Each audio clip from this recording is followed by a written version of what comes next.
A very good morning to everyone. So let us start our IP class. Some of the students were facing problem with the multiple bar charts, how those multiple bars chart can be created. So let us first, we can say, just get through that topic and then we will move further. And some of them were also having problem with some of the topics of this chapter after page number 189 na. So we will be going through those topics as well and then we will start our class.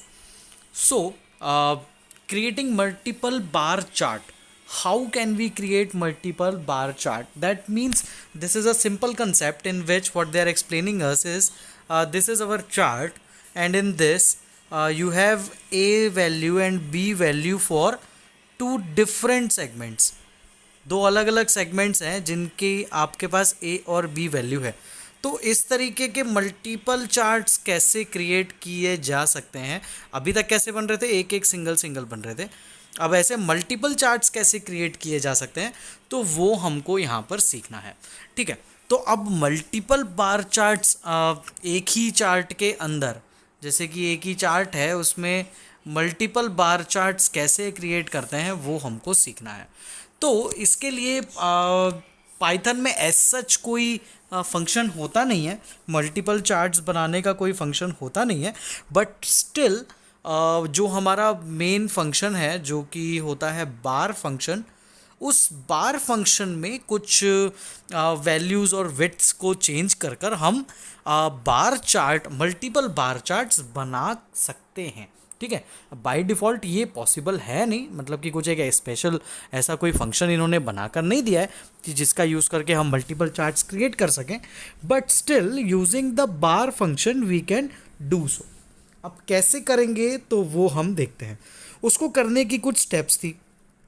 मैंने सबसे पहले बताया था क्या कि यहाँ पर आपको क्या करना पड़ेगा, कितने पॉइंट्स हैं वो आपको डिसाइड करने पड़ेंगे. ठीक है, तो वो पॉइंट्स डिसाइड करने पड़ेंगे. जैसे कि मेरे पास दो सीक्वेंस है, एक है ए, दूसरा है बी. ए के अंदर मेरे पास 3 वैल्यूज़ हैं और बी के पास मेरे पास 3 वैल्यूज़ हैं, है ना. तो यहाँ से मुझे पता चल गया कि मेरी एक्स पॉइंट्स कितने हैं. मेरे एक्स पॉइंट्स तो 3 एक्स पॉइंट्स हैं. दोनों में आप देखो एक्स पॉइंट्स सेम है. एक और खासियत जो होती है, जो आपको ध्यान रखना होता है, वो इसके पीछे देखो लिखा हुआ, do not that both the sequences A and B must have similar shape, that is same length and number of elements. तो A और B का शेप सिमिलर होना चाहिए शेप. तो यहाँ पर आप देख सकते हो शेप सिमिलर है, यहाँ भी 3 एलिमेंट्स हैं, यहाँ भी 3 एलिमेंट्स हैं. तो हमारे पास एक्स पॉइंट्स हमारे निकल गए कि भैया 3 हमारे पॉइंट्स होंगे और वो 3 पॉइंट्स पर हम हमारा बार चार्ट क्रिएट करेंगे. अगली बात हमको डिसाइड करनी होती है कि हर एक बार चार्ट जो हम बना रहे हैं, जो ये हमारा बार चार्ट है, उसमें ये जो बार बनाया मैंने, इसकी थिकनेस कितनी है वो हमको डिसाइड करनी पड़ेगी. क्योंकि जितनी थिकनेस इस बार चार्ट की होगी, जैसे मैं मानूं कि इस बार चार्ट की इतने की थिकनेस है 1, तो जो इसके बाजू में ये जो बार चार्ट बनेगा, वो अगर मैं उसको भी 1 पे बना दूंगा वो तो ओवरलैप कर जाएगा. तो मुझे कहाँ पर बनाना पड़ेगा उसको, 1 मतलब +1 करके बनाना पड़ेगा ना. मतलब कि समझो एक बात, ये मेरा बार ग्राफ है जिसमें इसकी पोजीशन 1 है और मुझे 1 के बाद कोई ग्राफ बनाना है तो वो 2 पे बनेगा. मतलब 1 और अगला नए वाले का 1, तो 1 + 1 2, तो ये सेकंड पोजीशन पे बन गया, है ना. सिमिलरली अगर ये हाफ mm का होता, 0.5 का होता, ये अगर 0.5 का होता तो अगला कहाँ पर बनता, ये 0.5 इसका यहाँ पर एंड हुआ तो अगला बनता यहाँ पर, मतलब 1 पे बनता. मतलब कि अगर आप 0.5 पे ही 2 बना दोगे तो समझ रहे हो वो ओवरलैप कर जाएंगे. ये भी 0.5 पे बना दिया और ये भी 0.5 पे बना दिया तो दोनों ओवरलैप कर जाएंगे. आप क्या चाहते हो, 0.5 पे ये बन जाए और अगला उसके ठीक बाजू में बन जाए, मतलब वो 1 तक की स्पेस ऑक्यूपाई करे, तो ये बन गया. अगला अगर आपको बनाना है इसके बाजू में, तो अब क्या हो गया, 0.5 का पहला, 0.5 का दूसरा और तीसरा 0.5 का, तो कितना हो गया 1.5, तो आधा आधा, और ये जो लेगा स्पेस ये 1.5, तो यहाँ पर आपको 1.5 लेना पड़ेगा. मतलब तीनों का स्पेस जोड़कर यहाँ पर लेना पड़ेगा। तो इस तरीके से यहाँ पर क्या किया जाता है, एक के बाजू में एक बनाते समय पहला तो जीरो पे ही रहेगा, जितनी आपकी स्पेस है उतना, है ना। उसके बाद अगले आपकी थिकनेस पे जुड़ते जाते हैं। इसको अभी हम एग्जांपल देखेंगे, उसमें और क्लियर इसको समझेंगे। अगला होता है आपको कलर्स देना हो, तो बाय डिफ़ॉल्ट तो जो आपका बार चार्ट बनेगा उसका कलर आएगा ही आएगा, बट आप चाहो तो कलर भी डिसाइड कर सकते हो, ठीक है। और जो भी विड्थ आप डिसाइड करोगे वो सारे के सारे रेंजेस के लिए एक जैसी रहेगी, ठीक। और उसके बाद आपकी, अगर जैसे कि मैंने बोला था ना अभी शुरू में 1 2 3 और 4 5 6 ये वैल्यूज़ थी, मतलब कितनी वैल्यूज़ थी, 3। तो मेरे एक्स पॉइंट्स कितने डिसाइड हुए थे, 3। जब मेरे 3 एक्स पॉइंट्स डिसाइड हुए तो मुझे बार फंक्शन भी 3 बार लगाना पड़ेगा, क्योंकि 3 पॉइंट्स है, तीनों पॉइंट्स को प्रिंट करने के लिए 3 बार फंक्शन। अगर 2 होते तो 2 लगाता। तो यहाँ पर इन्होंने क्लियर लिखा हुआ है, plot using bar function for each range separately, that is the number of bars decide the number of bar functions. मतलब कि जितने आपके बार्स बनाने हैं, 4 बार्स बनाने हैं तो 4 बार फंक्शन लगेंगे, 2 बार्स बनाने हैं तो 2 बार फंक्शंस लगेंगे, 3 बार्स बनाने हैं तो 3 बार फंक्शन लगेंगे, ठीक है। अब ये तो हुई कुछ उसकी थ्योरेटिकल बात। अब इसका हम डिटेल में समझते हैं एक एग्जाम्पल के थ्रू कि ये होता क्या है, ठीक है। जैसे कि ये देखो, इन्होंने एक वैल्यू ले रखी है, यहाँ पर ए की वैल्यू इन्होंने ले रखी है 2468 और बी की वैल्यू ले रखी है, सॉरी, और बी की वैल्यू ले रखी है 2.8, 3.5, 6.5, 7.7। तो कितने एलिमेंट्स हैं दोनों में, 4 एलिमेंट्स हैं। एलिमेंट सेम होना चाहिए, एलिमेंट सेम है, बार ग्राफ मल्टीपल बार ग्राफ्स बन जाएंगे, ठीक है। एक्स की हमने रेंज डिसाइड कर ली, कितनी हो गई भैया, एक्स की रेंज हो गई 4। अब यहाँ पर एग्जाम्पल के लिए इन्होंने ले रखा है थिकनेस कितनी होगी, तो थिकनेस ले ली इन्होंने 0.35, मतलब हर बार की थिकनेस है 0.35, ठीक। तो ये जो पहला बना ये तो बना एक्स पर, इसका एक्स प्लस 0 भी लिख सकते हो, तो ये बना एक्स पर। अगला कहाँ बनेगा, तो अगला बनेगा एक्स प्लस 0.35 पर, है ना। ये 0 पे बना, ये 0 पे बना, तो ये कितने पे बना, 0.35 पे बना। अगला कहाँ पर बनेगा, तो ये इसका और इसका दोनों का थिकनेस, इसका भी 0.35, इसका भी 0.35, कितना हो गया 0.7। तो ये जो पॉइंट है ये 0.7 है, तो यहाँ पर बनेगा ये 0.7 के बाद, है ना। तो इस तरीके से आप उसको याद रख सकते हो। पहले को एक्स इसलिए ले लेते हैं क्योंकि वो भाई फर्स्ट है, तो फर्स्ट को सिर्फ एक्स लिख कर बता देते हैं कि ये हमारा एक्स पॉइंट है, और अगले में हम विड्थ जोड़ते जाते हैं, ठीक है। तो यहाँ पर ये 0.35, ये 0.35, तो अगला कहाँ पर बनेगा, 0.35 प्लस 0.35 मतलब 0.70 पर। चौथा कहाँ बनेगा, तो 0.35 प्लस 0.35 प्लस 0.35, तो कितना हो जाएगा हमारा ये 7 8 9 10 105। तो अगला बनेगा हमारा 105, ये वाला। इस तरीके से यहाँ पर रेंज बढ़ती जाती है।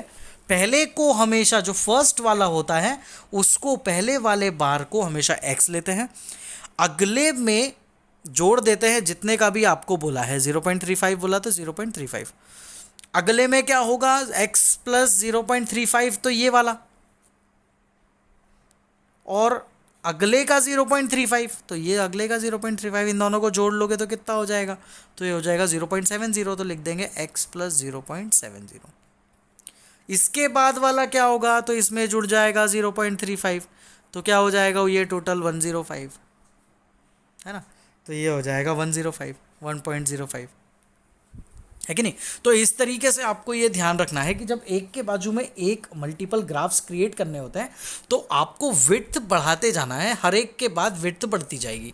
कलर्स बाय डिफ़ॉल्ट आते हैं, आप चाहो तो चेंज कर सकते हो, ठीक। 0.35 फिक्स हो गई। मल्टीपल बार्स बनेंगे कितनी बार, तो यहाँ पर 4 बन रहे हैं, तो 4 बार आपको बनाने पड़ेंगे, ठीक है। तो इस तरीके से आप इसको बना सकते हो, ऑलराइट। तो नहीं 4 बार नहीं, यहाँ पर हमारे सेगमेंट्स कितने हैं, यहाँ पर सेगमेंट्स हमारे 2 हैं, तो 2 बार, ऑलराइट। चलिए आगे बढ़ते हैं। ये देखो यहाँ पर इन्होंने हमको अब अगला बनाकर बताया। अब यहाँ पर देखो, ये एक प्रोग्राम है, ये प्रोग्राम भी हमने देखा था, इसको फिर से देख रहे हैं। Well is a list having 3 list inside, 3 list हैं उसके अंदर। It contains summarize data of 3 different trials conducted by company A. Create a bar graph that plots these 3 sub list of well in a single chart. Keep the width as 0.25. Width बता दी कि भैया आपको width कितनी रखनी है, आपको width रखनी है 0.25। ये आपको एक चीज़ इन्होंने यहाँ पर बता दी। अगली चीज़ यहाँ पर आप लोगों के पास कितने सेगमेंट्स इन्होंने बताए हैं, तो 3 लिस्ट आप लोगों को दी हैं। ठीक है, 3 लिस्ट दी हैं और तीनों लिस्ट का कंपनी ए का डेटा प्रिंट करना है। तो पहली लिस्ट का होगा, दूसरी लिस्ट का होगा और तीसरी लिस्ट का होगा। मतलब कि क्या होने वाला है, ए के लिए 3 पॉइंट्स, बी के लिए 3 पॉइंट, जो भी होगा। मतलब एक चीज़ तो क्लियर हो गई कि 3 सेगमेंट्स हमारे पास यहाँ पर हैं। ठीक है, वैल के अंदर कितने सेगमेंट्स हैं हमारे पास, तो ये 1, ये 2, ये 3 सेगमेंट्स हैं। तीनों सेगमेंट्स में 4 4 4 एलिमेंट्स है, मतलब इक्वल नंबर ऑफ शेप है इसका। मतलब यहाँ पर मल्टीपल बार ग्राफ बन जाएगा। यहाँ पर इन्होंने एक फंक्शन लगा लिया, np.arange function is equals to, bracket में डाल दिया 4। np.arange फंक्शन 4 लिया है यहाँ पर। अगर ये 4 लेता है तो कितनी वैल्यूज प्रिंट होगी, रेंज फंक्शन क्या प्रिंट करेगा, पहले 0 प्रिंट करेगा, फिर प्रिंट करेगा 1, फिर प्रिंट करेगा 2 और फिर प्रिंट करेगा 3, है ना। ये 4 प्रिंट होगा क्या, तो 4 प्रिंट नहीं होगा। तो यहाँ पर तो आपके पास कितने एलिमेंट्स हैं, यहाँ पर आप देखो, यहाँ पर ये 3 ही मतलब आपके पास जो सीक्वेंस है वो सीक्वेंस कितना है, 3 सीक्वेंस है ना। एक्स के कितने सीक्वेंस है, 3 सीक्वेंस है। और इसने फॉर्मूला लगाया a range is equals to 4। Values तो 3 ही है ना, ये पहली, ये दूसरी, ये तीसरी। वैल्यूज तो हमारे पास 3 ही है और 3 के लिए ये यहाँ पर क्या यूज़ कर रहा है, a range is equals to 4 use कर रहा है। अब 3 के लिए a range is equals to 4 use कर रहा है, इसका मतलब ये हुआ कि यहाँ पर कुछ ना कुछ गलती है। यहाँ पर क्या आना था, तो a range is equals to 3 आना था। 3 आता तो क्या होता, 0.5, ये देखना, ये 5, ये 4 और ये 6, ये एक साथ बनते। 25, 23, 22 एक साथ बनते। 45, 49, 47 एक साथ बनते। 20, 17, 19 एक साथ बनते। तो क्या होता कि यहाँ पर अभी ये 3 वैल्यूज़, ये 1, ये 2, ये 3 और ये चौथी वैल्यू, चारों वैल्यूज़ के ये 3 के मल्टीपल ग्राफ्स के सेट आपको बनकर मिलते। तो यहाँ पर हम देखते हैं, अब जब इन्होंने बता दिया है कि अब x, यहाँ पर तो गलत लिखा था, यहाँ पे 3 आना था। अब आपके पास वैल्यूज़ भी हैं, x पे आपने रेंज लगा दी, मतलब 0 1 2 3 रेंज आपकी चलेंगी।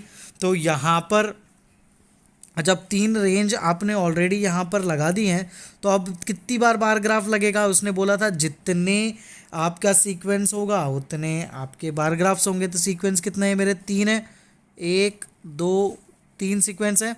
तो बार ग्राफ कितनी बार लगाए, 1 2 3 बार बार फंक्शन लगाया। पहला जैसे कि मैंने बताया, पहला हमेशा x लिखा जाता है, तो या तो x+0 लिख लो या x लिख लो। यहाँ पर आपने फिर लिख दिया x0 और वैल्यू कहाँ से लेना है, तो वैल में सबसे पहले क्या आएगी, रेंज चलेगी। तो रेंज चली तो पहले क्या आएगा, 0। अगले में देखो रेंज चली तो आया 1, ए रेंज फंक्शन लगाए ना। फिर वैल्यू में रेंज चली तो आया 2। तो 0 1 2 रेंज आ गई, यहाँ पर 3 लिखा हुआ था।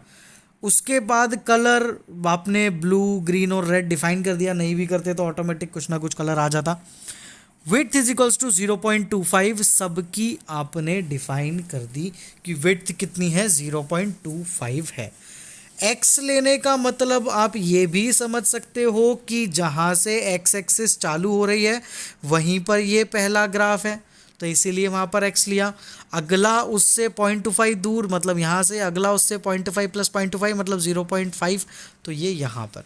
तो इस तरीके से 0.25 की विड्थ हमने यहाँ पर डिसाइड कर दी और अल्टीमेटली लास्ट में plt.show फंक्शन लगा दिया।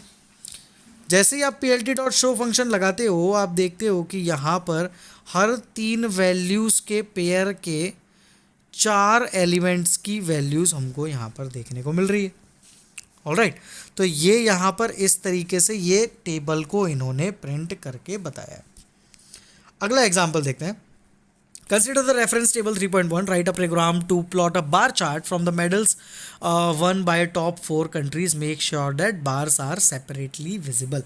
तो पहले तो 3.1 देखते हैं हम, 3.1 है कहाँ, 3.1 ये इसके ऊपर ही होगा कहीं पर।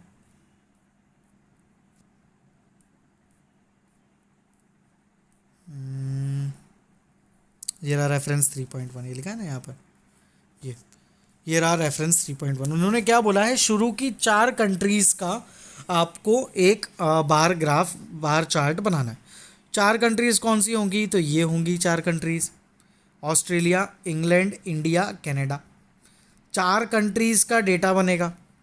किस उस पे बनेगा, सबके गोल्ड, सबके सिल्वर, सबके ब्रोंज, किसने कितने गोल्ड जीते, किसने कितने ब्रोंज जीते, किसने कितने सिल्वर जीते और किसने कितने टोटल नंबर ऑफ मेडल्स जीते, इसका आपको एक पूरा का पूरा बार चार्ट बनाना है। तो 4 कंट्रीज तो पता चल गई, ऑस्ट्रेलिया, इंग्लैंड, इंडिया, कनाडा, और मेडल्स पता चल गए, गोल्ड, सिल्वर, ब्रॉन्ज और सबका टोटल। ये था हमारा टेबल। अब हम देखते हैं यहाँ पर हमको क्या करने का बोला है। तो सबसे पहली बात तो ये कि आपको जब यहाँ पर इसको क्रिएट करने का बोला है तो आपके पास 4 कंट्रीज़ है, तो चारों कंट्रीज़ की वैल्यू लेनी पड़ेगी। तो यहाँ पर इन्होंने चारों कंट्रीज़ की वैल्यू ले ली, ये तो ज़रूरी है, इतना तो करना पड़ेगा, है ना। 4 कंट्रीज़ की वैल्यू ले ली। यहाँ पर ये इन्होंने PLT डॉट फिगर फंक्शन लगाया है, मतलब वो चाह रहा है कि एक 10x7 के बॉक्स में ही चार्ट बने। आप ये नहीं भी लिखोगे ये लाइन तो कोई दिक्कत वाली बात नहीं है, कोई एरर आने वाली नहीं है। एक इन्होंने इन्फो नाम का वेरिएबल डिसाइड कर लिया है, बना लिया है, और उसमें यहाँ पर 4 वैल्यूज़ पुट कर दी, गोल्ड, सिल्वर, ब्रॉन्ज, टोटल। ठीक है, तो हमारे पास सारी वैल्यूज़ आ चुकी हैं, गोल्ड, सिल्वर, ब्रॉन्ज और टोटल। ये हमारे जो है एक्स एक्सिस की वैल्यूज़ यहाँ पर आ गई, और वाई एक्सिस पर क्या होंगे, तो ये नंबर्स होंगे कुछ, वाई एक्सिस पे ऐसे नंबर्स देखने को मिलेंगे। अब यहाँ पर इन्होंने क्या किया, यहाँ पर लेन फंक्शन लगा दिया। इन्फो की लेंथ कितनी है, इन्फो की लेंथ है 1 2 3 4, इन्फो की लेंथ है 4, तो इधर ब्रैकेट में क्या आ गया 4, और np dot A range function लगा, मतलब वैल्यूज़ कौन कौन सी प्रिंट होगी, 1 2 3 4, 4 वैल्यूज़ प्रिंट होंगी हमारी। यहाँ पर लेन फंक्शन सही लगा है, ठीक है। तो यहाँ पर 4 वैल्यूज़ प्रिंट होंगी, तो पहली होगी ऑस्ट्रेलिया की, दूसरी होगी इंग्लैंड की, तीसरी होगी इंडिया की, चौथी होगी कनाडा की। तो ये 4 वैल्यूज़ प्रिंट करना है हमको, तो ये 4 वैल्यूज़ प्रिंट होंगी, इसलिए इन्होंने लैन फंक्शन में 4 भी लिख सकते थे यहाँ पर इन्होंने LEN function is equals to info लगा दिया। चाहे मतलब यहाँ पे कुछ भी वैल्यूज़ बढ़ जाएँ, तो यहाँ पर अगर एक और कोई सी नई वैल्यू भी आ जाती है, न्यू कोई वैल्यू आ जाती है, तो 5 हो जाएंगे, तो भी यहाँ पर वैल्यू 5 होगी, तो ऑटोमेटिकली यहाँ पर एक और बार फंक्शन लग जाएगा। तो इसीलिए, और यहाँ पर इन्होंने 4 नहीं लिखा, 4 ना लिखते हुए इसकी लेंथ लिख दी कि भैया अगर एक्स एक्सिस पे कोई नई वैल्यू बढ़ती है तो वो नई वैल्यू यहाँ भी ऑटोमेटिक बढ़ जाएगी, क्योंकि हमने लैन फंक्शन निकाला है इन्फो का। तो इन्फो में वैल्यूज़ बढ़ेंगी तो यहाँ पर भी वैल्यूज़ बढ़ जाएंगी, सीधा सा फंडा। अब क्या हुआ, इतना तो ऑलमोस्ट क्लियर है कि भैया इन्फो फंक्शन लगाया, ऑस्ट्रेलिया, इंग्लैंड, इंडिया और कनाडा की वैल्यूज़ लिख ली, np dot A range function लगाकर एक एक्स वेरिएबल में इनपुट कर दिया उसको, और उसके बाद यहाँ पर उन्होंने अब बार फंक्शन लगाया। 4 वैल्यूज़ है तो 4 बार बार फंक्शन लगेगा। तो देखो PLT डॉट बार फंक्शन, बार फंक्शन, बार फंक्शन, बार फंक्शन। अब बार फंक्शन लगा, विड्थ इन्होंने कितनी बोली है, 0.15 बोली है। तो कंट्रीज़ हमको पता चल गई, ऑस्ट्रेलिया, इंग्लैंड, इंडिया, कनाडा, और विड्थ सबकी पता चल गई। इतनी लाइन में तो कोई दिक्कत होनी नहीं चाहिए। यहाँ पर इन्फो लिखा हुआ है, यहाँ पर इन्फो नहीं आना था, यहाँ पर आना था x+0, या तो x+0 आना था या तो आना था x।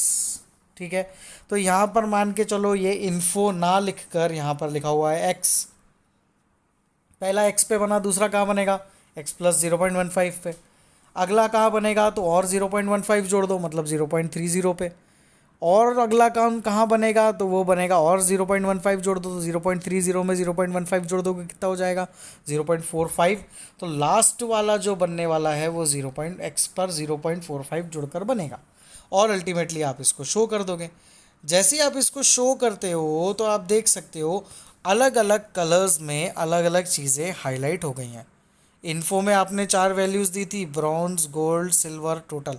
अब देखो आपका ऑर्डर क्या था, आपका ऑर्डर था ये गोल्ड, सिल्वर, ब्रॉन्ज, टोटल, पर किस ऑर्डर में आया है वो, ये देखो वो आया है ब्रॉन्ज, गोल्ड, सिल्वर, टोटल, वो इस ऑर्डर में आया है ये। और किसी कंट्री के सारे ब्रॉन्ज, मतलब कि सारी कंट्रीज़ ने कितने ब्रॉन्ज जीते तो ये, सारी कंट्रीज़ ने कितने गोल्ड जीते तो ये, सारी कंट्रीज़ ने कितने सिल्वर जीते तो ये, सारी कंट्रीज़ ने कितने टोटल मेडल्स जीते तो वो यहाँ। तो ये अलग अलग जगहों पर अलग अलग ये दिख रहा है। ये आप देख सकते हो, ये अल्फ़ाबेटिकल ऑर्डर में अरेंज करता है। ठीक है, ये डेटा अल्फ़ाबेटिकल ऑर्डर में अरेंज किया जाता है, ये हमको ध्यान रखना पड़ेगा। ठीक है, तो ये वहाँ पर बन गया। और हॉरिजॉन्टल बार ग्राफ कैसे बनता है, तो जैसे आप बार फंक्शन लगा के बार ग्राफ बनाते थे, बस यहाँ पे बार एच फंक्शन लगा दोगे तो अब बार ग्राफ कैसा बनने लगेगा, तो बार ग्राफ अब इस तरीके से बनने लगेगा। ठीक है, इस तरीके से, अभी ऐसा ऐसा ऐसा ऐसा बन रहा था ना, अब इस तरीके से बन जाएगा। तो ये हो गया हॉरिजॉन्टल, इस तरीके से बनाए जा सकता है। चलिए अब हम चालू करते हैं हमारा आज का टॉपिक, और हमारा आज का जो टॉपिक है वो है क्रिएटिंग पाई चार्ट्स। अब पाई चार्ट क्रिएट करने के लिए हमारे पास एक फंक्शन है जिसका नाम है पाई फंक्शन। इस पाई फंक्शन का इस्तेमाल करके हम पाई चार्ट्स बना सकते हैं। पाई चार्ट कैसे दिखते हैं, तो आपको ध्यान होगा पाई चार्ट कुछ सर्कुलर शेप्स के होते हैं, और जितना जिसको सेक्शन डिवाइड करके दिया जाता है उसको इस तरीके से ये पाई चार्ट में सेक्शंस में डिवाइड कर कर शो कर दिया जाता है। ठीक है, पाई चार्ट के बारे में कुछ खास बातें जान लेते हैं। पाई फंक्शन जो होता है यहाँ पर वो एक सिंगल डेटा रेंज को ही यूज़ करता है। ये क्या होता है आगे पता चलेगा, सिंगल डेटा रेंज को यूज़ करता है। ठीक है, default shape of pie chart is Oval, ये एक चीज़ आप ध्यान रखना। पाई चार्ट दिखता गोल है, पर यहाँ पर हम अगर बात करें तो पाई चार्ट का डिफ़ॉल्ट शेप जो है वो है ओवल, मतलब वो एग्जैक्टली सर्कुलर नहीं होता है, वो थोड़ा सा सर्कल से थोड़ा सा ऐसे ओवल शेप में होता है, एग्जैक्ट सर्कल नहीं होता है वो। ठीक है, वो ओवल शेप में होता है, तो ओवल शेप में होता है, बट आप इसका शेप चेंज कर सकते हो। शेप चेंज करने का क्या तरीका, तो जो आपका मेट प्लॉट लिब डॉट पाई प्लॉट हम लिखते थे, मतलब PLT डॉट जो लिखते थे, वहाँ पर आपको एक फंक्शन यूज़ करना पड़ेगा जिसका नाम होता है एक्सिस फंक्शन। और इस एक्सिस फंक्शन के अंदर आपको लिखना पड़ेगा EQUAL, मतलब इक्वल। एक्सिस फंक्शन की वैल्यू इक्वल दे दी, मतलब अब कोई एक्सिस बड़ी नहीं है, कोई एक्सिस छोटी नहीं है, सारी एक्सिस बराबर है, मतलब अब एक सर्कल में पाई चार्ट बनकर आएगा। ठीक है, जब कभी आपको सर्कुलर पाई चार्ट बनाना हो तो आपको ये लाइन लिखनी पड़ेगी, PLT डॉट एक्सिस फंक्शन और ब्रैकेट के अंदर इन्वर्टेड कॉमा में इक्वल। इससे क्या होगा, सर्क्यूलर पाई चार्ट्स बनेंगे। आगे बढ़ते हैं, पाई चार्ट बनाते कैसे हैं, तो वेरी सिंपल। यहाँ पर एक कंट्री नाम का वेरिएबल ले लिया और वैल्यूज़ ले ली, 1 2 3 4 वैल्यूज़ ले ली उसके अंदर, बस पाई चार्ट बनाना था तो PLT डॉट पाई फंक्शन लगा दिया। जैसे ही आपने PLT डॉट पाई फंक्शन लगाया कंट्री के ऊपर, तो आप देख सकते हो आपको साइड में ये एक इस तरीके का चार्ट देखने को मिल जाएगा। ठीक है, इस तरीके से पाई चार्ट बन सकता है। पर क्या आप ये पाई चार्ट देख के बता सकते हो कि 17 कौन की वैल्यू है, 8.8 किसकी वैल्यू है, 12.75 किसकी वैल्यू है, 14 किसकी वैल्यू है, नहीं बता सकते।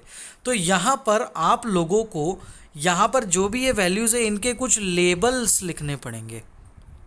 ठीक है, यहाँ पर इनके कुछ लेबल्स होते तो शायद हम इजीली आइडेंटिफाई कर पाते। तो अब लेबल्स यहाँ पर ऐड करने के लिए क्या किया जाता है, तो देखो लेबल्स ऐड करने के लिए ज़रूर से हमारे पास कोई कॉलम होगा। तो यहाँ पर देखो जैसे कि ये क्या है, कंट्रीब्यूशन का कॉलम है, मतलब कि कुछ कंट्रीब्यूशन हुआ है इतना। अब ये कंट्रीब्यूशन कहाँ से हुआ है, तो अलग अलग घरों से हुआ है। तो किस किस के घरों से हुआ है, जैसे कि विद्या, क्षमा, नम्रता, करुणा, इन लोगों के घर से कंट्रीब्यूशन हुआ है। ठीक है, अब यहाँ पे जब इन लोगों के घर से कंट्रीब्यूशन हुआ है तो ये हो गए हमारे लेबल्स। एक चीज़ और ध्यान रखना, यहाँ पर जो आपने ये लिस्ट पास करी है, जैसे कि वहाँ पर एक्स एक्सिस पे जो लेबल्स लिखे जाते थे वो अल्फ़ाबेटिकल ऑर्डर में आते थे, सिमिलरली यहाँ पर भी वो अल्फ़ाबेटिकल ऑर्डर में आएंगे।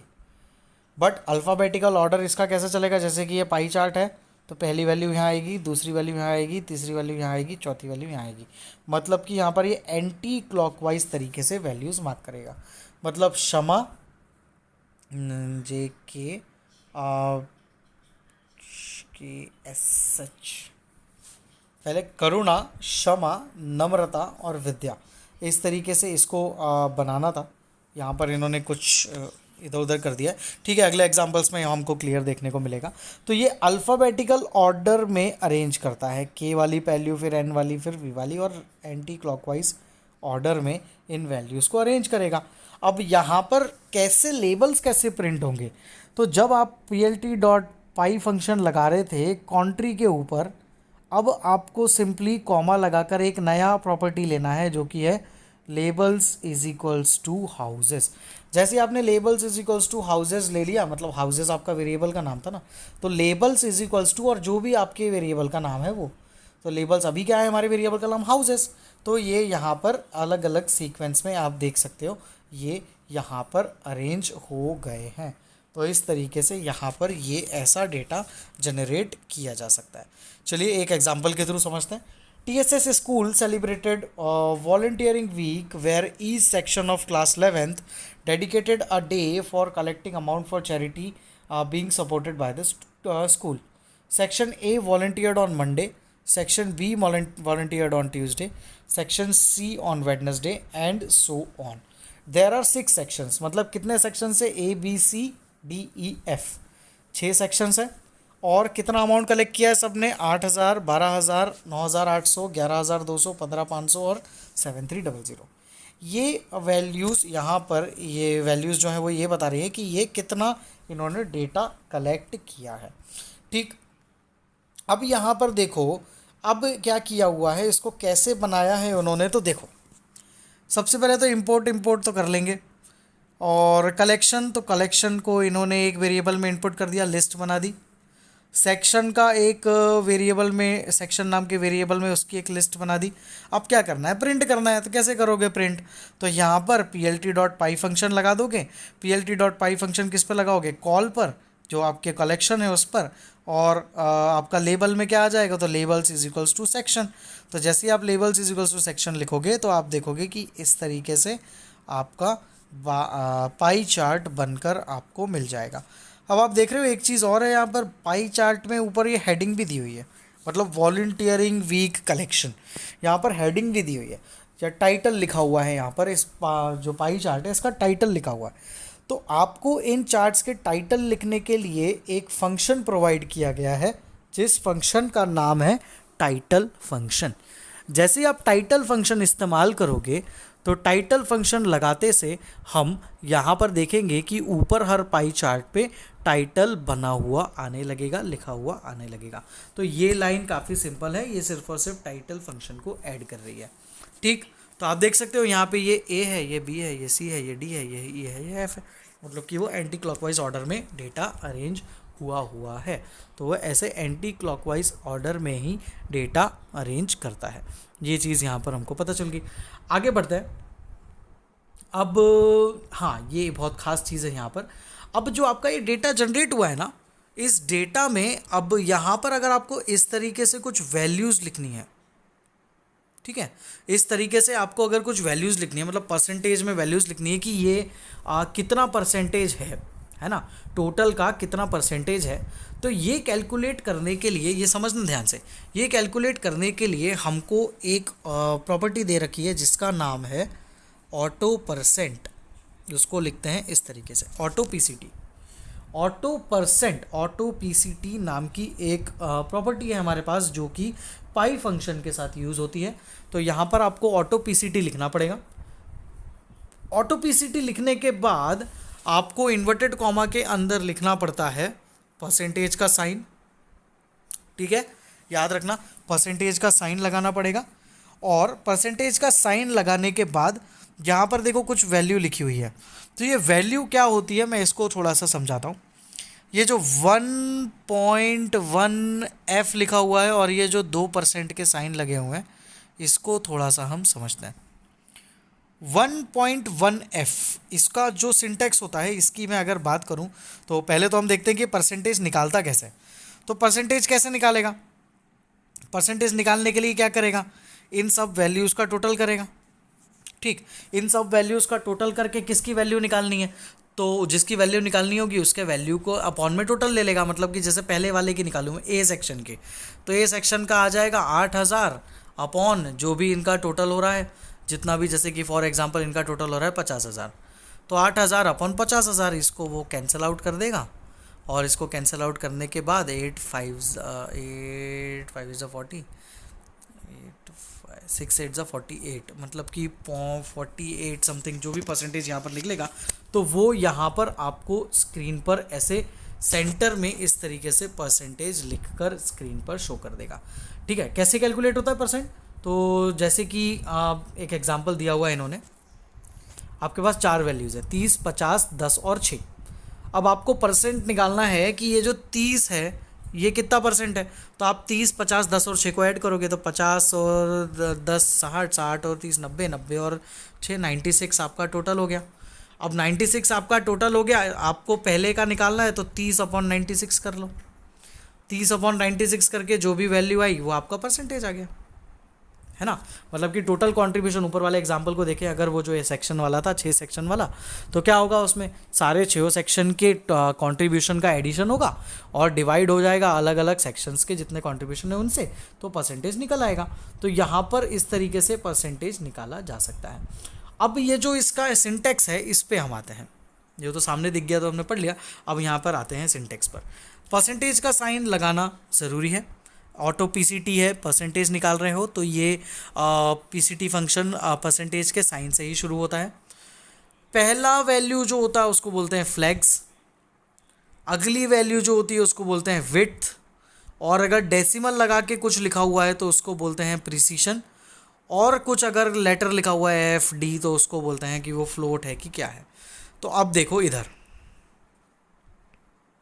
अगर मैं इसकी बात करूं यहाँ पर, ठीक है, तो यहाँ पर फ्लैग की वैल्यू है 1, नहीं फ्लैग की वैल्यू यहाँ पर नहीं लिखी है, फ्लैग की वैल्यू बाय डिफ़ॉल्ट 0 होती है। ठीक है, फ्लैग की वैल्यू बाय डिफ़ॉल्ट 0 होती है।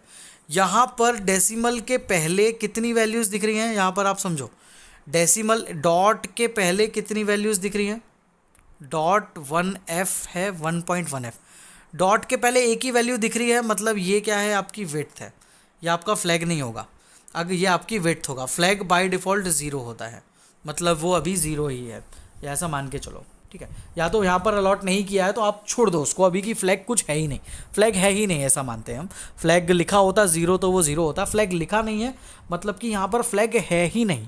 फ्लैग होता क्या है ये मैं अभी आगे समझा रहा हूँ। यहाँ पर फ्लैग नहीं है, यहाँ पर सिंपली क्या है, विड्थ है, और विड्थ के बाद प्रिसीशन है और फ्लोट है। अब जैसे कि विड्थ इन्होंने बोल दी कि विड्थ कितनी होगी तो 1 होगी, तो विड्थ इन्होंने बता दी। अब विड्थ बता दी मतलब 1, मतलब कि इस जो भी वैल्यू लिखी जाएगी उसकी लेंथ कितनी होगी, तो उसकी लेंथ होगी 1। प्रिसीशन कितना होगा, प्रिसीशन मतलब डॉट के बाद 1 लिखा हुआ है, मतलब डेसिमल के बाद कितनी वैल्यू चाहिए, तो डेसिमल के बाद आपको वैल्यू चाहिए 1 लिखा हुआ है ना, 0.1, तो इसका मतलब ये हुआ डेसिमल के बाद एक वैल्यू। तो ये भी क्लियर हो गया कि डेसिमल के बाद एक वैल्यू लिखनी हो तो डॉट 1, डेसिमल के बाद 4 वैल्यू लिखनी हो तो डॉट 4, तो डेसिमल के बाद 4 वैल्यूज आएंगी। और एफ लिखा हुआ है मतलब फ्लोट है, ठीक, एफ लिखा हुआ है मतलब फ्लोट है। और ये जो 2 परसेंटेज के साइन लगाए हैं, ये 2 परसेंटेज के साइन लगाने का मतलब है कि आपको यहाँ पर ये परसेंटेज का साइन लास्ट में लगाना है। अगर आपको लास्ट में परसेंटेज का साइन लगाना है तो आपको ये 2% लगाने पड़ेंगे। अगर आपको सिंपली इतना प्रिंट करना है 16.7, 24.3, 32.4, अगर सिर्फ इतना प्रिंट करना है विदाउट परसेंटेज साइन, तो ये लिखने की आवश्यकता नहीं है, इसको बिल्कुल नहीं लिखना। तो तब हमारा फंक्शन कितना बनेगा, सिर्फ इतना, परसेंटेज के साइन नहीं आएंगे। ठीक है, इसको अब थोड़ा सा डिटेल में और समझते हैं। यहाँ पर कुछ एग्जांपल्स दिए हुए हैं उनके थ्रू। देखो यहाँ पर वैल्यू दे दी इन्होंने 0.5, नहीं value they the percentage 5D। अब डेसिमल के बाद कोई वैल्यू, डेसिमल पॉइंट है क्या, नहीं है, मतलब यहाँ पर कोई भी डेसिमल वैल्यू नहीं आने वाली, पॉइंट आने नहीं वाला। 5D सिंपली लिखा हुआ है, मतलब विड्थ कितनी है, 5 है। ठीक है, विड्थ 5 है, और D मतलब क्या है कि यहाँ पर क्या होने वाली, इंटीजर वैल्यू आने वाली है। ठीक, तो जैसे कि अब इसको समझना, अगर यूज़र इनपुट करता है 1 2 3, तो 1 2 3 की लेंथ कितनी है, 3 है, जबकि आपने मैक्सिमम लेंथ यहाँ पर कितनी बोली है, 5 बोली है। तो यहाँ पर क्या होगा, ये जो 1 2 3 प्रिंट होगा उसके आगे ऐसे 2 ब्लैंक स्पेसेस रहेंगे, जिससे कि ये टोटल 5 डिजिट का बनेगा। दो ब्लैंक स्पेसेस उसके आगे रहेंगे। अगर ये इस तरीके से भी लिखा होता %5i तो भी इसका मतलब यही होता कि 5 कैरेक्टर्स या 5 डिजिट्स का नंबर यहाँ पर लिखा आएगा और वो एक इंटीजर टाइप का होगा। ये पहली बार एक फ्लैग वाला प्रोग्राम आया। देखो यहाँ पर क्या है, ज़ीरो, यहाँ ऊपर एक बार आपको बता देता हूँ फ्लैग क्या होता है। यहाँ पर लिखा हुआ है in pie charts the most useful flag is zero. ठीक है, ये फ्लैग ज़ीरो होता है, जो कि अगर जैसे कि हम फ्लैग ज़ीरो लगा देते हैं तो उससे क्या होगा, चलो इसको समझते हैं। फ्लैग की वैल्यू बाय डिफ़ॉल्ट ज़ीरो होती है, ध्यान रखना। अब आगे बढ़ते हैं। %05D, %05D का मतलब क्या हुआ इसको समझते हैं। परसेंटेज तो ये चलो पीसीटी फंक्शन है तो परसेंटेज का साइन आ गया। ज़ीरो हमारा फ्लैग है, ठीक है, 5 इसकी लेंथ है और इंटीजर टाइप की वैल्यू है। ठीक, इतना हमारा ये फंक्शन है। इसका मतलब ये है कि टोटल 5, जैसे कि अगर मैं अब 1 2 3 वैल्यू पास करूँगा, कितनी विड्थ बोली है आपको, बोली है 5। ये 5 का है क्या, नहीं है। हमको फ्लैग की वैल्यू कुछ दी है क्या, ऊपर नहीं दी थी तो क्या हुआ था, 2 ब्लैंक लग गए थे। यहाँ पर फ्लैग की वैल्यू दी है 0। जब 0 दी है फ्लैग की वैल्यू तो यहाँ पर स्क्रीन पर क्या प्रिंट होगा, तो फ्लैग आगे पैडेड प्रिंट हो जाएंगे। फ्लैग्स को वो आगे पैड कर देगा, आगे पैडिंग हो जाती है फ्लैग्स की। तो यहाँ पर हमारे फ्लैग कितना है, फ्लैग की वैल्यू है 0, तो यहाँ पर ऑटोमेटिक 2 0 लग जाएंगे इसको 5 डिजिट में कन्वर्ट करने के लिए। इसका आंसर सोचते हैं हम। अब %03D, तो यहाँ पर फ्लैग की वैल्यू, जैसे कि मैं यहाँ पर वैल्यू पास कर रहा हूँ 12। अगर मैंने वैल्यू पास करी 12, हमारी 03 है, 3 मतलब विड्थ, ये 3 डिजिट का होना था, अभी कितने डिजिट का है, 2 डिजिट का है। तो यहाँ पर कितने फ्लैग लगेंगे, एक ही फ्लैग लगेगा। अब ये 3 डिजिट का हो गया। परसेंटेज 2 साइन बने हुए हैं, इससे क्या होगा, ये परसेंटेज का मतलब ये होगा कि यहाँ पर इस तरीके से परसेंट का साइन भी प्रिंट होगा। ऑलराइट, अब यहाँ पर जब तक यहाँ पर इन्होंने बता दिया है कि 1 2 3% इस तरीके से प्रिंट होगा। आगे बढ़ते हैं, इसको समझते हैं हम। %6.2F, फ्लैग लगा है क्या, फ्लैग नहीं लगा। टोटल लेंथ कितनी बोली, 6। समझना, इसको समझना, ये ज़्यादा ज़रूरी है। टोटल लेंथ बोली 6, ठीक है। तो टोटल लेंथ हो गई 1 2 3 4 5 6, टोटल लेंथ हो गई 6। डेसिमल के बाद कितनी बोली, तो .2F, मतलब डेसिमल के बाद 2, तो इसको मैं मान लेता हूँ डेसिमल। तो डेसिमल के बाद 2, और जिसको मैंने डेसिमल माना वो खुद डेसिमल का जो पॉइंट होता है वो भी अपनी जगह काउंट करता है। तो हो गई ये 1 2 3, डेसिमल खुद मतलब 4, और प्रिसीशन क्या बोल रहा था, डेसिमल के बाद 2, तो ये 5 और ये 6। तो डेसिमल को भी काउंट किया जाएगा, जैसे कि यहाँ पर एग्जाम्पल्स के थ्रू अब समझते हैं इसको। 12.679 ये वैल्यू है, और ये 12.679 पर ये फंक्शन लगा। डेसिमल के बाद 2 वैल्यूज़ आनी थी, यहाँ पर कितनी है, डेसिमल के बाद 3 है, तो इसको ये राउंड कर देगा तो 0.68 कर देगा। डेसिमल के बाद 2 वैल्यूज़ आ गई। अभी मैं टोटल कितनी डिजिट्स लिख चुका हूँ, 3 लिख चुका हूँ। डेसिमल 1, ये 6 2 और ये 8 3, 3 वैल्यूज़ लिख चुका हूँ मैं अभी, ठीक है। अगला क्या है, यहाँ पर इन्होंने क्या बोला 12, तो 1 2 लिख देते हैं। अब काउंट करते हैं, 1 2 3 4 5 वैल्यूज़ ही हुई। टोटल कितनी बोली थी, 6। फ्लैग लगाया क्या, नहीं लगा, मतलब यहाँ पर एक ब्लैंक प्रिंट हो जाएगा। इसको समझते हैं। 0.018, डेसिमल के बाद कितने चाहिए थे, 2 चाहिए थे, यहाँ लिखा है 0.2, तो डेसिमल के बाद 2 चाहिए तो 18, 0.018 में से इसको वो राउंड कर लेगा, 18 को 20 मान लेगा और 0.2 उसको वो कंसीडर कर लेगा। 0.02, गलत लिख दिया, 0.02 उसको वो कंसीडर कर लेगा। और डेसिमल के बाद कितने चाहिए, तो डेसिमल के बाद अब 0.02 लिख चुका मैं, मतलब कि 0.02 लिख चुका, मतलब कि 3 डिजिट्स लिख चुका। कितनी डिजिट्स बची, 2 डिजिट। तो ये देखो 2 ब्लैंक स्पेस यहाँ पर ऐड हो गए। अब यहाँ पर देखो, यहाँ पर क्या बोला इन्होंने, 211.2, तो यहाँ पे 6 डिजिट पे कन्वर्ट करना है। डेसिमल के बाद 2 आनी थी, एक ही है, तो यहाँ पर 20 हो जाएगा। 211 मतलब कि ये 3 20 मतलब कि ये 2 मतलब 5 और डेसिमल खुद मतलब 6 डिजिट का हो गया। 7 अगर सिंगल डिजिट होता 7 तो क्या होता 7 लिखाता, डेसिमल के बाद 2 ये लग जाते, और अभी कितने हो गए 1 2 3 4 वैल्यूज़ हो गई, 6 वैल्यूज़ करनी है ना तो 2 ज़ीरो लग जाते, तो ये हो गई। आज सॉरी ज़ीरो नहीं लगते, डैश लगते ना, यहाँ पर फ्लैगिंग करी है क्या, फ्लैगिंग नहीं करी। ठीक, इस तरीके से प्रिंट करता। अब एक्सेप्शन देखो, एक्सेप्शंस क्या होता है। 1009.27, अब 1009.27 डेसिमल के बाद 2 वैल्यूज चाहिए तो 0.27 लिख दिया। अब कितनी वैल्यूज हो गई, 1 2 3 हो गई। अब डेसिमल के बाद डेसिमल अभी तक 3 हो गई, 6 वैल्यूज मैक्सिमम लिख सकते थे हम। अब यहाँ पर ये टोटल पूरा 1009 ही लिखेगा। 1009 को कितना राउंड करोगे कि 3 डिजिट में ले आओगे, ला सकते हो क्या, नहीं ला सकते ना। डेसिमल के पहले अगर डिजिट्स ज़्यादा हो रही हैं तो वो 7 कैरेक्टर्स प्रिंट कर देगा। डेसिमल के बाद जितना राउंड कर सकता है कर लेगा, पर डेसिमल के पहले राउंड करने की ऑप्शन है ही नहीं। तो डेसिमल के पहले जब राउंड करने की ऑप्शन है ही नहीं तो वो 7 डिजिट्स ही प्रिंट करने वाला है।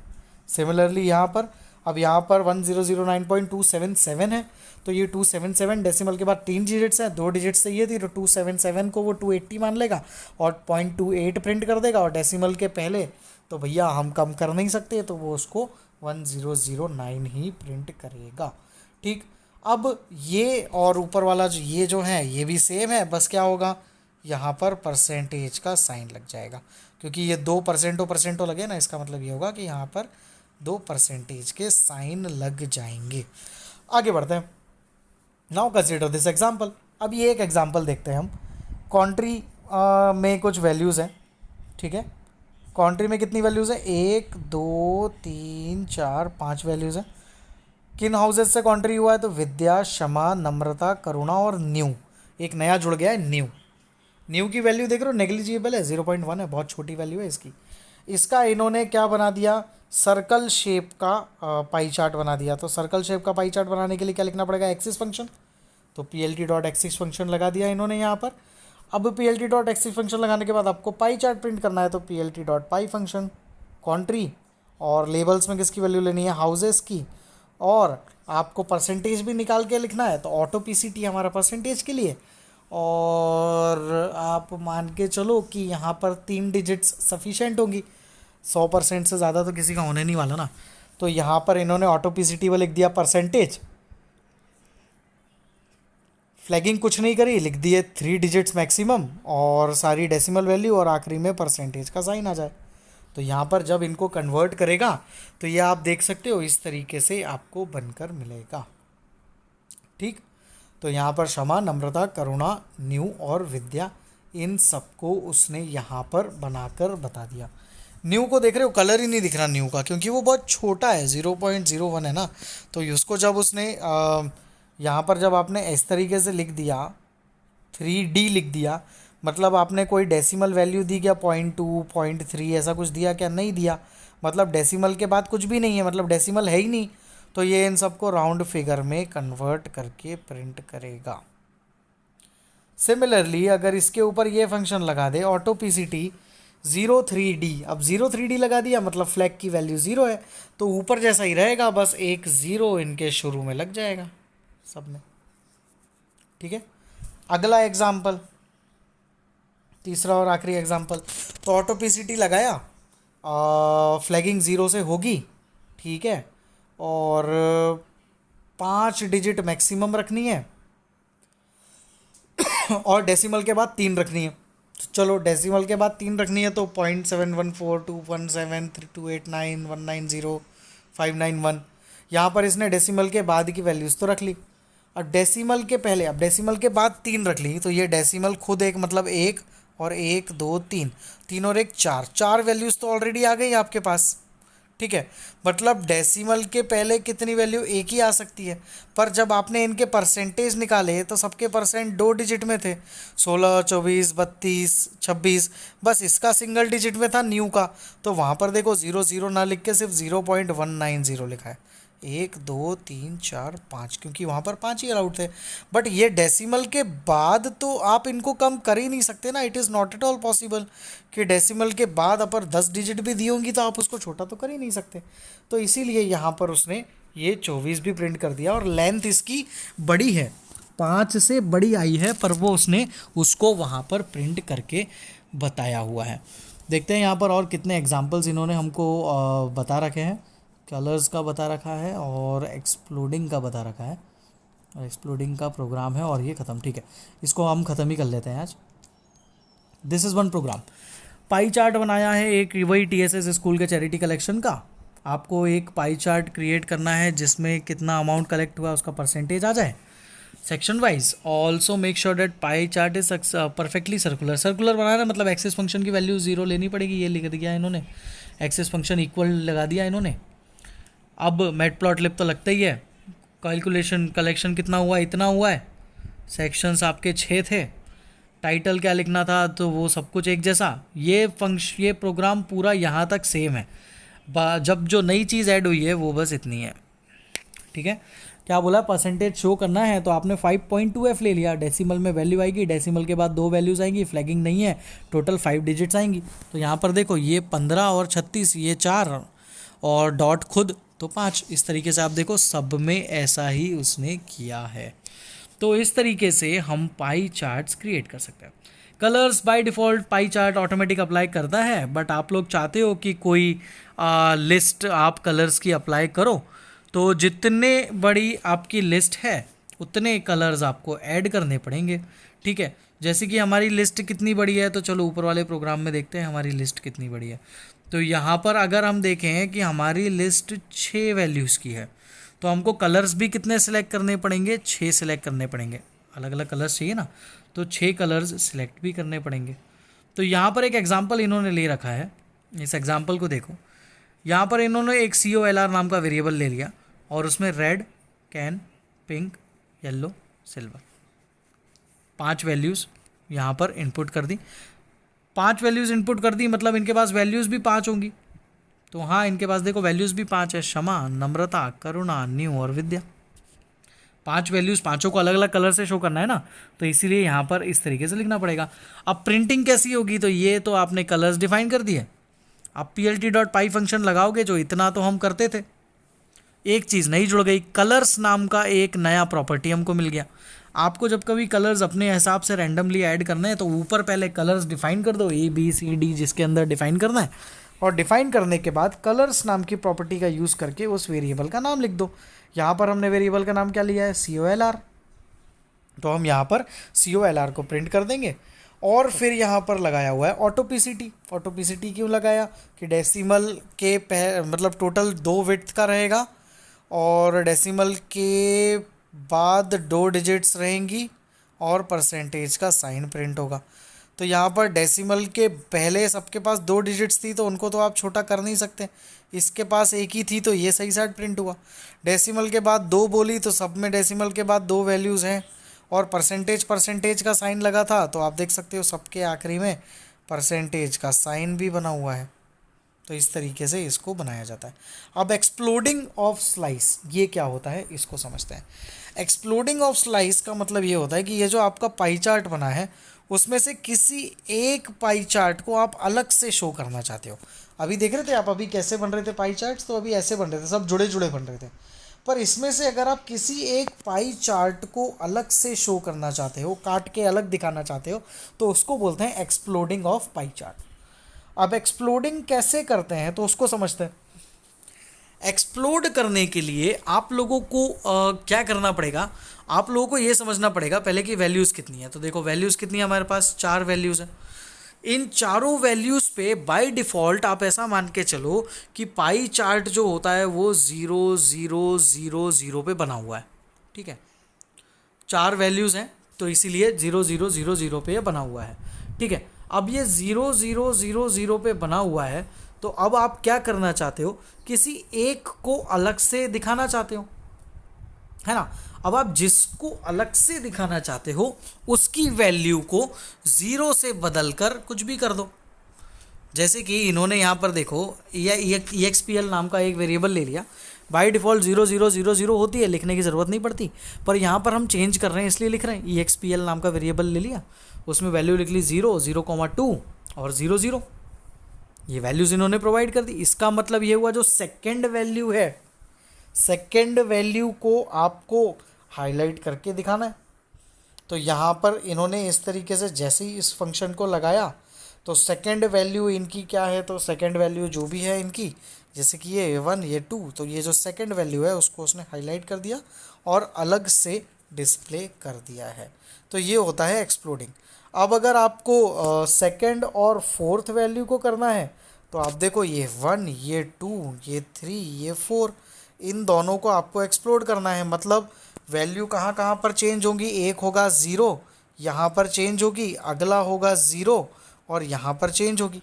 जब आप इन दो में अपडेटेड वैल्यू डाल दोगे यहाँ और यहाँ पर, तो वो उतना एक्सप्लोड हो जाएगा। जैसे कि यहाँ पर 0.2 डाल दी, यहाँ पर 0.3 डाल दी, तो ये जो दिख रहा है आपको, ये वाला गैप और ये वाला गैप उसी के कारण दिख रहा है। दोनों में देख सकते हो डिफरेंस है, ये 0.2 पे बना हुआ है, ये 0.3 पे बना हुआ है, देख रहे हो दोनों में गैप है। तो इस तरीके से एक्सप्लोडिंग भी की जा सकती है। ठीक, एक्सप्लोडिंग के लिए एक प्रोग्राम वही वाला हमारा जो पुराना प्रोग्राम था, वही का वही प्रोग्राम है। यहाँ पर इन्होंने रैंडम कलर्स ऐड करें, तो ये रैंडम कलर्स की लाइन नहीं है और एक्सप्लोड कर रहे हैं। किस किस को एक्सप्लोड कर रहे हैं, तो 1 2 थर्ड फोर्थ फिफ्थ और 0, तो थर्ड और फिफ्थ को एक्सप्लोड कर रहे हैं। टाइटल वाली लाइन वही है, इक्वल वाली लाइन वही है, या ये वाली लाइन भी यहाँ तक सेम है। एक्सप्लोड नाम का एक आपका वेरिएबल, एक प्रॉपर्टी यूज़ होगी जिसकी वैल्यू EXPL से उठानी है, मतलब यहाँ से, तो इधर से दिख जाएगा कि थर्ड और फिफ्थ वैल्यू को एक्सप्लोड करना है। कलर्स नाम का वेरिएबल ले लिया, उसमें COL वैल्यू डाल दी क्योंकि आपने यहाँ पर COL लिख रखा है। तो ये बाय डिफ़ॉल्ट पहले सेक्शन को कैन कलर देगा, दूसरे सेक्शन को गोल्ड कलर देगा, तीसरे सेक्शन को वॉयलेट, सिमिलरली सो ऑन। और फिर यहाँ पर ऑटो PCT लगा दिया, फ्लैगिंग नहीं है, मतलब 5 इसकी विड्थ होगी, डेसिमल के बाद 2 डेसिमल आएंगे, परसेंटेज का साइन लगा हुआ है, मतलब परसेंटेज का साइन भी प्रिंट होगा, और अल्टीमेटली इसको इन्होंने शो कर दिया। तो ये देखो सेकेंड और फिफ्थ, तो ये हमारा सेकेंड और फिफ्थ को इसने यहाँ पर हाईलाइट करके बता दिया है। ठीक है, तो इस तरीके से ये क्या कह सकते हैं, एक्सप्लोडिंग भी की जा सकती है। एक बार इन टॉपिक्स को एक बार और आप लोग गो थ्रू करना, वीडियो थोड़ा सा लंबा हो गया है। इन सारे टॉपिक्स को, ये पाई चार्ट को आज ख़त्म करना था, इसलिए थोड़ा सा लेंदी हो गया और थोड़ा जल्दी हो जाता, बट कुछ डाउट्स थे तो उनको क्लियर करने में भी वी टुक अराउंड 15 मिनट्स। तो वो अगर 15 मिनट्स को माइनस कर दे तो अराउंड 40 मिनट्स की क्लास थी ये। ठीक है, तो आप लोग इन टॉपिक्स को एक बार अच्छे से देखो, एक बार अच्छे से समझो, और अगर स्टिल आप लोगों को लगता है कि कोई डाउट है आपको, so you can ask it. Alright, so students, thank you so much, see you in the next class.